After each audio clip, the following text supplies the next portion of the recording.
I had an experience with the Klan. They came to my house. Are you glad this thing's over? I didn't even call the police. I wanted to, but I couldn't. My mother used to let me understand that I'm being raised in a hostile environment. I know the difference of people laughing with me and people laughing at me. I guess you said, I don't want your show anymore, and you took a hike. Would you say you lost your mind, sort of? Chappelle pulls the race card. Everybody wants to know, why'd you walk away? He could have filled up arenas, man. Crazy. I said, yeah, I don't think I can do this, and I quit. And that was it. Have you ever had something happen that was so racist that you didn't even get mad? You were just like, God damn, that was racist. I had an experience with the Klan. They came to my house when I was little. It was real scary. They came in the middle of the night on horseback, burning cross on the sidewalk, beating on the door, all belligerent. Come on out, you black sons of bitches! See, me and my brother, we were like horrified. We were just hiding in the closet, peeking out. But my mother, this is a strong woman, my mother, she went right to the door and opened it and gave him candy. From a young age, I noticed people were treating me different. These kids were just so mean and evil, but I didn't understand why they were treating me different. My mother used to let me understand the context that I was being raised in, that I'm being raised in a hostile environment that I have to tame. By the time I was 14 years old, I was in nightclubs, mastering an adult world. It was terrifying. What made you get on stage at the age of 14? The fear of death. When I was in high school, my freshman year of high school, almost 600 kids my age got murdered in Washington, D.C. I was happy, man, you know. That made a real big impression on me. That and the fact that D.C. is a very segregated city, especially at that time. Statistically speaking, to this day, there's not one poor white person in Washington. There's a lot of poor black people in Washington. And my mother used to tell me this thing, I don't even know if you remember, but you said this to me more than once. You said, son, sometimes you have to be a lion so you can be the lamb you really are. And I told my mother, you can ask her, I said, Mom, I'm going to make it all the way to the top of the socio-economic ladder. I'm a smart kid. My dad takes me outside and he's like, listen, everybody wants to make it and you might not make it. And I said to my dad, well, that depends on what making it is, Dad. And he started laughing. He said, if you keep that attitude, I think you should go. He said, but name your price in the beginning. If it ever gets more expensive than the price you name, get out of there. He was the hottest comedian in the country. Then he mysteriously disappeared. Why Dave Chappelle walked away from $50 million. Nobody knew where you were going. Now, that sounds a little crazy. I guess you said, I don't want your show anymore, and you took a hike. It's one of the strangest and most controversial things to happen in the entertainment world. Everybody wants to know, why'd you walk away from $50 million?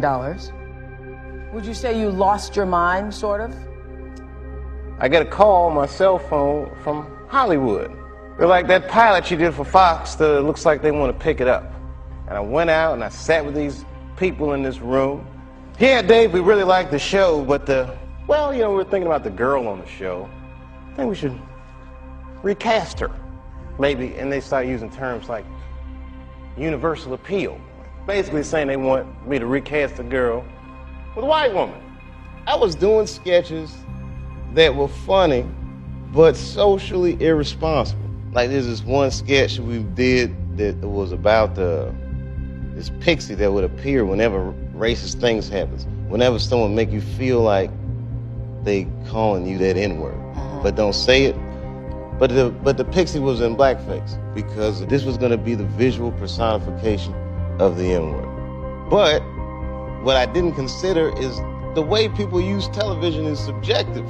So then when I'm on the set and we're finally taping the sketch, somebody on the set that was white laughed in such a way, and was the first time I'd ever gotten a laugh that I was uncomfortable with. I said, yeah, I don't think I can do this, and so I bounced, man. And that was it. As far as I was concerned, I was done with show business.